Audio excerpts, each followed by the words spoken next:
If you guys want coins for FC24, make sure you check out MMOEXP.com. Their link is down in the description. They're very fast, they're very cheap, they're very reliable, and if you use my code Rema, you can get yourself a lovely 5% discount. So, what's up guys, it's Ash here and welcome back to a brand new video. In today's video guys, we do have my updated 4-2-4 custom tactics and player instructions for you in FC24. Hopefully they help you out in champs and rivals during this TOTS season. And yeah, with all that aside guys, let's get right into the video. I hope you enjoy. Don't forget to drop this a thumbs up, it does really help me out. Sub to the channel if you are new, and yeah, let's get right into the video guys.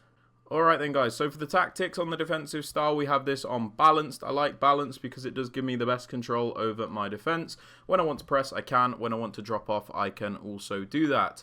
For the defensive width guys, we have this on 45. This is so we can primarily defend in a nice narrow and compact shape to block out all those attacks through the middle, but we also have good coverage of the wider areas to cover the wings in case an opponent goes down the wing. So you want to be narrow but not too narrow. Adjust this to what you like essentially. Moving on to the depth, you can pretty much use whatever you want. If you want to use 71 depth for that automatic press, go ahead. I like to use something like 60, so I get that higher defensive line, but I can choose when I want to press, so I have a bit more control, which is why I like to use this. For the build-up play, guys, we pop this on balanced, as it does give you the most controlled and varied way to build up. With balance, you can pick and choose between all these styles whenever you want, so if you want to play slow, you can, and then if you want to speed up and play quick, you can also do that. So balanced is definitely the best in my opinion. Chance creation, guys, an absolute must is direct passing, as it's the only setting which will allow you to consistently create chances in this game. When you use direct passing guys, your attackers will commit the runs, defenders will follow your attacker making the run, and then your attacker will track back once that defender has overcommitted so that you can cut back to them. So a bit boring but very overpowered nonetheless, which is why I do suggest it. For the attacking width guys, I like 55. You can pretty much use whatever you want. Obviously if you want more width, you can up it even higher, and if you want it to be a bit more narrow, you can lower it. 55 is a good middle ground for me, where it's wide but not too wide at the same time. For the players in the box guys, we pop this on 6. This is so we can get a few players into that penalty area, but we don't overcommit everybody. Again, you can adjust this however you like. For the corners and the free kicks, again, do what you want, but I just have them both on 2. Now, for the player instructions, guys, on both the strikers, we pop them on stay central and get in behind. This is so we primarily keep them in those central areas in the middle, as we don't really need them drifting out wide as we've got wingers in this formation. So stay central is very useful, so they're always where you need them to be, and then get in behind to ensure that these players make as many runs as possible. On mixed attack, these guys can be kind of like NPCs and not really move around all that much, so getting behind just ensures that the game will force that run out of them.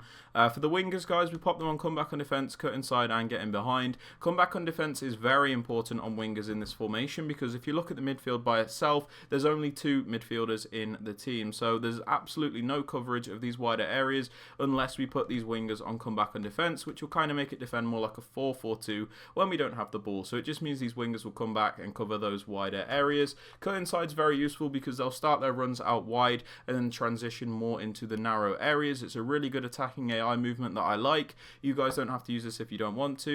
And then also getting behind on both of these so that they will utilize their pace to get in behind those defensive lines, and obviously we want to force those movements as much as possible.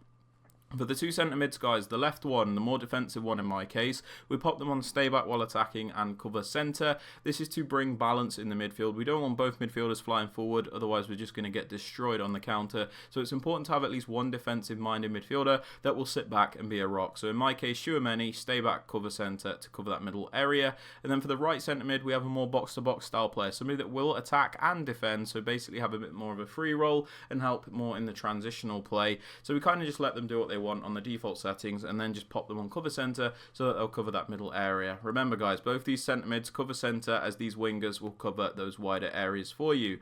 Now for the fullbacks guys, on your more attacking one, balanced overlap, this is useful because this winger is on cut inside, which means they're going to make those runs inverted, so they're going to leave space out wide for this fullback to overlap. Again, doesn't matter which fullback, could be a left back if they're your more attacking one, doesn't matter.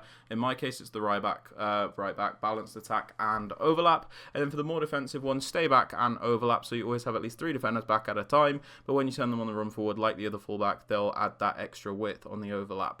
For the 2 centre backs, we leave them alone, and then the keeper, we also leave them alone. But yeah guys, they're my tactics and instructions for the 4-2-4. If you guys have enjoyed or found it useful, please be sure to drop it a thumbs up, sub to the channel if you are new, and yeah, I hope you guys are going to have a fantastic rest of your day, and yeah, I'll catch you guys all in the next one. Peace out.